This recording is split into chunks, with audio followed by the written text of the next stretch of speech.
कहानी की शुरुआत में हम एना और लुइस नाम के एक कपल को देखते हैं जो अपने बेडरूम में एक दूसरे से बातें कर रहे होते हैं। इसी दौरान बेडरूम में रखे टीवी पर एक इमरजेंसी न्यूज़ चलती है, पर इन दोनों का ध्यान टीवी पर नहीं जाता और ये दोनों उस ज़रूरी न्यूज़ को इग्नोर करके सो जाते हैं। लेकिन इस इमरजेंसी न्यूज़ को इग्नोर करना उनकी लाइफ की सबसे बड़ी और आखिरी गलती साबित होने वाली थी। अगली सुबह जैसे ही लुई की आंख खुलती है तो वह देखता है कि उनके पड़ोस में रहने वाली एक छोटी लड़की उनके बेडरूम के दरवाजे पर अजीब तरीके से खड़ी है और उन्हें घूर रही है। ये देखकर लुई को लगता है कि शायद ये बच्ची यहाँ किसी मदद के लिए आई है या यूज़ चोट लगी है, इसलिए लुइस यूज़ अपने पास बुलाता है। लेकिन जब वो लड़की लुई के करीब आती है तो लुई की आंखें खुली की खुली रह जाती हैं, क्योंकि उस लड़की का मुंह एक तरफ से पूरी तरह से कटा हुआ था। लेकिन मुंह इतना बुरा कटने के बावजूद भी उस लड़की को कोई तकलीफ नहीं हो रही थी और उसके जिस्म पर दाढ़ का कोई निशान नहीं था। इस बात को लुइस समझ नहीं पाता और वो दौड़ते हुए उस लड़की की मदद करने के लिए उसके पास जाता है और अपनी वाइफ अना को जगाकर जल्दी से एम्बुलेंस बुलाने के लिए कहता है ताकि इस लड़की को हॉस्पिटल ले जाया जा सके। लेकिन तभी वो लड़की अचानक एक खूंखार जानवर की तरह चिल्लाती है और सीधे लुइस की गर्दन पर झापत कर काट लेती है, जिससे लुइस दाढ़ से जोर जोर के चिल्लाने लगता है। लुइस के चिल्लाने की आवाज़ सुनकर उसकी वाइफ अना झटके से जग जाती है और वो जल्दी से लुइस के पास आकर पूरी जान लगाकर उस लड़की को लुइस से अलग करके दूर फेंक देती है। लेकिन अब वो लड़की अना को अपना नया निवाला बनाने के लिए उसकी तरफ बढ़ने लगती है। ये देखकर अना घबराते हुए जल्दी से अपने पीछे बेडरूम का दरवाज़ा बैंड कर देती है। अब यहाँ अना जल्दी से एक कपड़ा उठाकर अपने हस्बैंड की गर्दन से निकालते हुए खून को रोकने की कोशिश करती है, लेकिन उस लड़की ने लुई को इतने बुरी तरीके से काटा था कि खून रुकने का नाम ही नहीं ले रहा था। इसलिए अना एम्बुलेंस को कॉल करने के लिए पीछे घूमती है। लेकिन जैसे ही अना पीछे मुड़ती है तो वो देखती है कि उसका हस्बैंड जो कुछ देर पहले दाढ़ से तड़प रहा था वो अभी बिल्कुल ठीक ठाक नॉर्मल हालात में खड़ा है, जैसे यूज़ कुछ हुआ ही नहीं हो। अब इससे पहले कि अना कुछ समझ पाती तभी लुइस अचानक एक ज़ॉम्बी बनकर अना पर हमला कर देता है और एना को काटने की कोशिश करता है। लेकिन अना जैसे तैसे करके खुद को उससे छुड़ाती है और भागकर बाथरूम में चली जाती है और बाथरूम का दरवाज़ा अंदर से लॉक कर देती है। लेकिन तभी लुइस बाथरूम का दरवाज़ा तोड़कर अंदर आने की कोशिश करता है। ये देखकर अना घबराते हुए जल्दी से बाथरूम की खिड़की खोलती है और बाहर निकालने ही वाली होती है कि तभी लुइस अंदर आकर अना को पैर से पकड़ लेता है। अब यहाँ अना खुद को बचाने के लिए लुइस को जोर से लात मारती है और खुद को छुड़ाकर घर से बाहर भाग आती है। वो जल्दी से अपनी कार के पास पहुंचती है, लेकिन तभी उसकी नज़र अपने पड़ोसी पर पड़ती है जो हाथ में गन लेकर रास्ते पर लोगों पर गोलियां चला रहा होता है। यहाँ अना को कुछ समझ नहीं आ रहा होता कि आखिर ये सब चल क्या रहा है, इसलिए अना अपने पड़ोसी से चिल्लाकर पूछती है कि ये सब हो क्या रहा है। तभी वो आदमी उसके ऊपर ही अपनी गुन तान देता है और चिल्लाते हुए कहता है कि मुझसे दूर रहो, नहीं तो मैं तुम्हें मार दूंगा। असल में वो आदमी अना के कब्जों पर खून के निशान देखकर समझ जाता है कि अना भी इन्फेक्टेड हो चुकी है। अब वो आदमी जैसे ही अना को मारने के लिए आगे बढ़ता है तभी अचानक पीछे से एक तेज़ रफ्तार एम्बुलेंस आती है और उस आदमी को ज़ोरदार टक्कर मारकर निकल जाती है, जिससे उस आदमी की वहीं पर मौत हो जाती है। ये देखकर अना बहुत ज़्यादा घबरा जाती है और जब वो अपने चारों तरफ नज़र घुमाती है तो वो देखती है कि हर तरफ लोगों में भगदड़ मची हुई है। लोग खुद को बचाने के लिए एक सेफ जगह की तलाश में यहाँ वहाँ पगालों की तरह भाग रहे हैं और पूरा इलाका आग की लपातों में जल रहा है। अब इससे पहले कि अना यहाँ से निकाल पाती तभी उसका हस्बैंड लुइस घर से बाहर निकाल आता है और अना को मारने के लिए उसकी तरफ तेज़ी से दौड़ता है। तब अना खुद को बचाने के लिए जल्दी से करके अंदर बैठ जाती है और कार को स्टार्ट करके वहां से निकालने लगती है। लेकिन तभी लुइस लुइस कार के ऊपर जंप कर देता है और कार के सामने वाले शीशे को तोड़ने की कोशिश करने लगता है। अब यहाँ अना गाड़ी को झटका देकर लुई को जैसे तैसे नीचे गिरा देती है और गाड़ी को भगाने लगती है। लेकिन लुइस हार नहीं मानता और कार के पीछे दौड़ने लगता है। वह एना के कार के पीछे भाग ही रहा होता है कि तभी उसकी नज़र बगल में खड़ी एक दूसरी औरत पर पड़ती है, जिसे देखकर लुइस अना को छोड़ देता है और ये उस औरत पर हमला करने चला जाता है। अब यहाँ नाना जल्दी से करके रेडियो ऑन करती है और रेडियो पर यूज़ पता चलता है कि पूरे शहर में एक खतरनाक ज़ॉम्बी वायरस फैल चुका है जो काफ़ी तेज़ी से फैल रहा है, क्योंकि अगर कोई इन्फेक्टेड किसी नॉर्मल इंसान को काट ले तो वो नॉर्मल इंसान भी ज़ॉम्बी में बदल जाता है। इसलिए रेडियो पर बताया जाता है कि जो कोई भी अभी तक जिंदा है वो जल्दी से खुद के लिए एक सेफ जगह ढूंढ कर छुप जाए। अब यहाँ हम पूरे शहर का सीन देखते हैं जहाँ ज़ॉम्बी वायरस की वजह से पूरा शहर तबाह हो चुका होता है।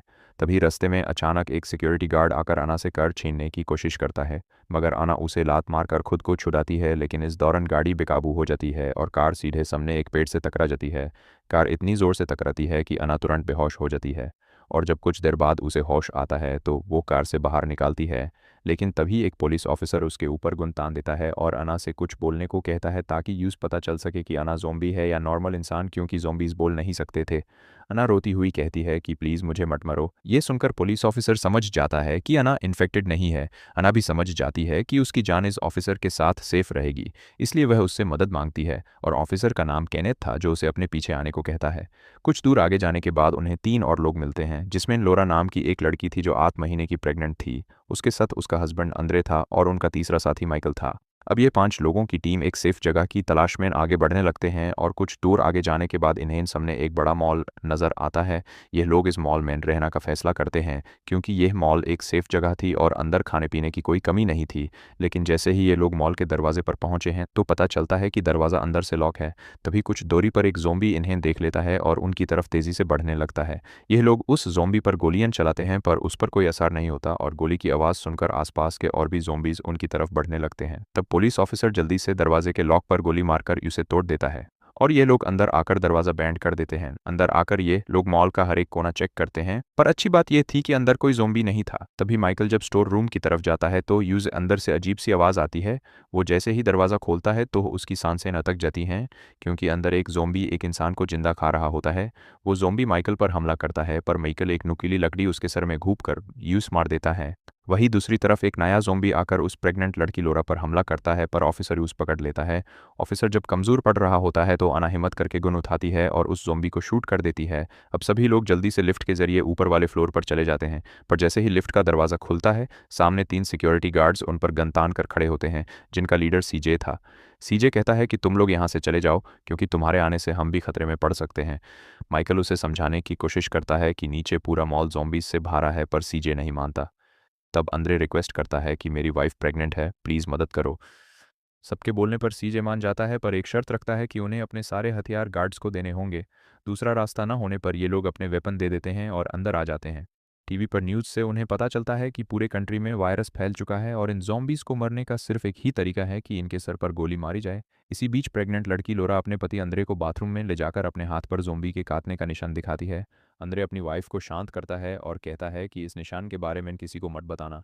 वहीं दूसरी तरफ सभी लोग परेशान थे तो सीजे पुलिस ऑफिसर को ऑर्डर देता है कि तुम लोग छत पर जाकर एक बड़ा एसओएस का निशान बनाओ ताकि कोई हेलीकॉप्टर बचा सके। वो लोग छत पर एसओएस बना देते हैं और तभी उन्हें पड़ोस के मार्केट से गोली चलने की आवाज़ आती है। दूरबीन से देखने पर सामने गुंचौप की छत पर एक आदमी दिखता है जिसका नाम एंडी था और वो बोर्ड पर लिखकर बताता है कि वो अकेला है और मदद मांगता है। तभी आसमान में एक हेलीकॉप्टर दिखता है। सभी लोग खुश होकर चिल्लाने लगते हैं पर हेलीकॉप्टर दूर होने की वजह से उन्हें देख नहीं पता और निकाल जाता है, जिससे सब मायूस हो जाते हैं। अगली सुबह सीसीटीवी रूम में पता चलता है कि एक ट्रक ज़ॉम्बीज से बचता हुआ मॉल की तरफ आ रहा है। सभी लोग उन्हें बचाना चाहते हैं पर सीजे मना करता है कि अगर कोई एक भी इन्फेक्टेड हुआ तो सब मर जाएंगे। जब बाकी लोग नहीं मानते तो सीजे गुस्से में उन पर गन तान देता है, लेकिन तभी मौका देखकर माइकल और ऑफिसर मिलकर सीजे और यूएस के साथी को पकड़ लेते हैं और एक कमरे में बैंड कर देते हैं। इसके बाद माइकल और अंद्रे नीचे जाकर ज़ॉम्बीज़ का ध्यान भटकते हैं और छत से अना और लोरा ट्रक को इशारा करती हैं। ट्रक का ड्राइवर गाड़ी को बैक करके ज़ॉम्बीज़ को कुचलता हुआ दरवाजे पर लगा देता है और सब नए सर्वाइवर्स मॉल के अंदर आ जाते हैं। उन नए लोगों में एक औरत बहुत बीमार थी। अना जो कि नर्स थी उसका चेकअप करने लगती है पर वो औरत मर जाती है और अगले ही पल ज़ॉम्बी बनकर अना पर हमला करती है। अना जल्दी से एक लोहे का रोड उसकी आंख में घूप कर यूसे मार देती है। इसके बाद अना जब दूसरे सर्वाइवर्स का चेकअप करती है तो यूस पता चलता है कि नए लोगों में से एक और आदमी इन्फेक्टेड है और जिसे भी ज़ोंबी ने काटा है वो ज़ोंबी बन जाएगा। ये सुनकर अंद्रे टूट जाता है पर किसी को सच नहीं बताता। माइकल कहता है कि हमें उस इन्फेक्टेड आदमी को मरना होगा पर उसकी बेटी उनके सामने रोने लगती है। वो बूढ़ा आदमी समझ जाता है और अपनी बेटी को समझाकर दूर भेज देता है। जैसे ही वह बूढ़ा आदमी ज़ॉम्बी बनने लगता है ऑफिसर उसे शूट कर देता है। वही एंड्रे अपनी वाइफ लोरा को देखता है जो धीरे धीरे ज़ॉम्बी बन रही थी। वो उस कमरे में रहने को कहता है ताकि आने वाले बच्चे पर असर ना पड़े। अब कई दिन गुजार जाते हैं और ऑफिसर और सामने गुंचौप वाले एंडी की दूरबीन से दोस्ती हो जाती है। लेकिन एक दिन अचानक मॉल की बिजली चली जाती है और अंधेरा हो जाता है। ये लोग नीचे बेसमेंट में जाकर जनरेटर चालू करने का फैसला करते हैं। रास्ते में उन्हें लगता है कोई पीछा कर रहा है पर लाइट ऑन करने पर एक प्यारा सा कुत्ता दिखता है जिसे माइकल पास बुलाता है। लेकिन तभी पीछे से एक ज़ोंबी आकर उनके साथी बर्ड पर हमला करके यूज काट लेता है और बाकी ज़ोंबीज भी उनकी तरफ बढ़ने लगते हैं। ये लोग अपनी जान बचाकर भगते हैं और एक फेंसिंग के जाल के पीछे आ जाते हैं। ज़ोंबीज जाल तोड़ने लगते हैं तो माइकल पेट्रोल का पाइपे उठाकर उन पर पेट्रोल फेंक देता है और सीजे जल्दी से लाइटर फेंक कर एगा लगा देता है जिससे ज़ोंबीज जल जाते हैं और ये लोग ऊपर आ जाते हैं। आते हैं। वहीं दूसरी तरफ अंद्रे ने अपनी वाइफ लोरा को सबसे छुपाकर जंजीरों से बांध रखा था क्योंकि वो ज़ोंबी बन चुकी थी और उसकी डिलीवरी का टाइम हो गया को था। लोरा एक बच्ची को जाम देती है पर वो अंद्रे को मरने की कोशिश करती है। तभी एक बूढ़ी औरत कमरे में आकर लोरा को गोली मार देती है, जिससे गुस्से में आकर अंद्रे उस औरत को मार देता है और मरने से पहले वो औरत भी अंद्रे को शूट कर देती है। जब बाकी लोग वहां पहुंचे हैं तो तीनों मरे पड़े थे और अना जब उस नवजात बच्ची को देखती है तो पता चलता है कि वो पैदा हुई बच्ची भी एक ज़ॉम्बी है, इसलिए अना ना चाहते हुए भी उस बच्ची को मार देती है। अब ऑफिसर सबसे कहता है कि अगर हम यहाँ रहे तो एक एक करके मर जाएंगे, हमें यहाँ से निकालना होगा। माइकल प्लान बनाता है कि पार्किंग में खड़े दो बड़े ट्रक्स को मॉडिफाई करेंगे, उन पर स्टील प्लेट्स और कांतेदार तार लगाएंगे और रास्ते से निकलकर समंदर के किनारे खड़ी एक बोट तक पहुंचेंगे ताकि पास के आइलैंड पर जा सकें जहां कोई ज़ॉम्बी नहीं है। सब गाड़ियों को मॉडिफाई करने लगते हैं और स्टील प्लेट्स लगा देते हैं।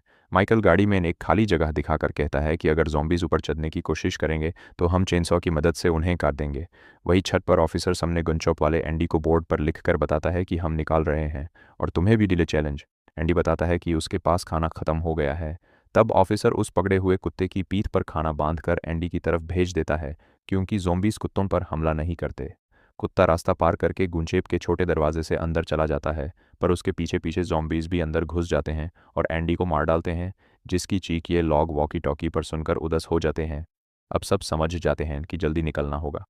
वो लोग पहले बेसमेंट में हथियार उठाने जाते हैं पर उनका एक साथी दार कर दरवाज़ा बैंड करके भाग जाता है और ये लोग हज़ारों ज़ॉम्बीज़ के बीच फंस जाते हैं। तभी अना सही वक्त पर आकर उनके लिए दरवाज़ा खोलती है और उनकी जान बचाती है। सभी लोग भागते हुए ग्राउंड फ्लोर पर आते हैं और मॉडिफाई की हुई गाड़ियों में बैठ जाते हैं। जैसे ही गाड़ी में गेट से बाहर निकलती है, बाहर हज़ारों ज़ॉम्बीज़ खड़े थे जो ट्रक पर टूट पड़ते हैं। तब सीजे गाड़ी की छत पर चढ़कर एक बड़ा गैस सिलेंडर ज़ॉम्बीज़ के बीच फेंकता है और उस पर निशाना लगाकर शूट कर देता है, जिससे एक बड़ा धमाका होता है और रास्ता खुल जाता है। ट्रक्स तेज़ी से आगे बढ़ते हैं पर एक ज़ॉम्बी सामने वाले ट्रक पर चढ़ जाता है और यूज चेनसॉ से मरने के चक्कर में ट्रक का बैलेंस बिगड़ता है और स्पीड ज़्यादा होने की वजह से ट्रक पलट